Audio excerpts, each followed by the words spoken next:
پھر میرے مولا آگے بڑھے تو کیا سنا؟ ایک ماں ہے جو 2 بچوں کو لیے بیٹھی ہے. اے اونو محمد، دیکھو کل ماموں پہ اپنی جان قربان کرنے میں کوتاہی نہ کرنا، نقاب لگانا، تم نہ بتانا کہ کون ہو. کمال تو یہ ہے کہ تمہارا بازو بتائے کہ تم کس کے نواسے ہو.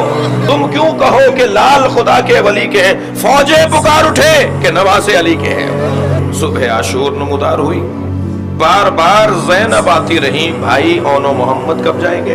ایک ایسا وقت آیا کہ سامنے آ کے کھڑی ہو گئی، بھیا کل قیامت میں اگر اماں زہرا نے پوچھ لیا حسین میرا مارا گیا تیرے بچے بچ گئے.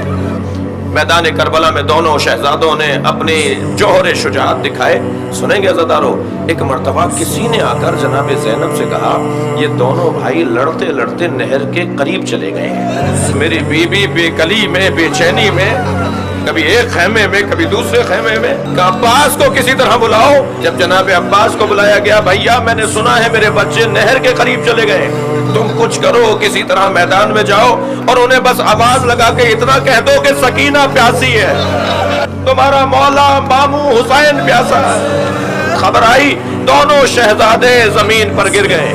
امام یہاں سے روانہ ہوئے، حضرت عباس وہاں سے روانہ ہوئے. امام نے ایک ہاتھ سے ایک بچے کو اٹھایا، دوسرے ہاتھ سے دوسرے بچے کو اٹھایا. جب بھی میرے مولا لاشا لاتے تھے تو جناب زینب بڑھ کر استقبال کرتی تھی، حوصلہ دیتی تھی. لیکن جب اونو محمد کے لاشیں لائے نا تو ساری بیویاں تو نظر آ رہی ہیں مگر زینب نظر نہیں آ رہی. میرے مولا نے سب کو دیکھتے ہوئے فرمایا میری بہن کہاں ہے؟ زینب کے بچوں کے لاشیں لے آیا. جا کے دیکھا تو سجدے کی حالت میں شکر الہی بجا لا رہی ہیں، آواز دی حسین بلا رہے ہیں. سنیں گے عزادارو، جب آئی ہیں نا لاشیں رکھے ہوئے ہیں تو قریب جا کر دیکھا تو بتایا کہ اون میں ابھی کچھ جان باقی ہے، کبھی آنکھ کھولتا ہے کبھی آنکھ بند کر لیتا ہے. جناب زینب آگے بڑھی اور اون کے سر کو اپنی گود میں لیا تو بچے نے ماں کی گودی کی گرمی پا کے آنکھیں کھول دی. اور جیسے ہی حضرت اون نے آنکھیں کھولی، جناب زینب نے پیشانی کا بوسہ لیا. 2 جملے کہے ہیں جناب اون نے.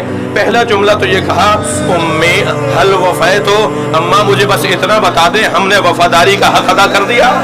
دوسرا جملہ یہ کہا اماں جب مدینے جائیے گا بابا کو سلام کہیے گا.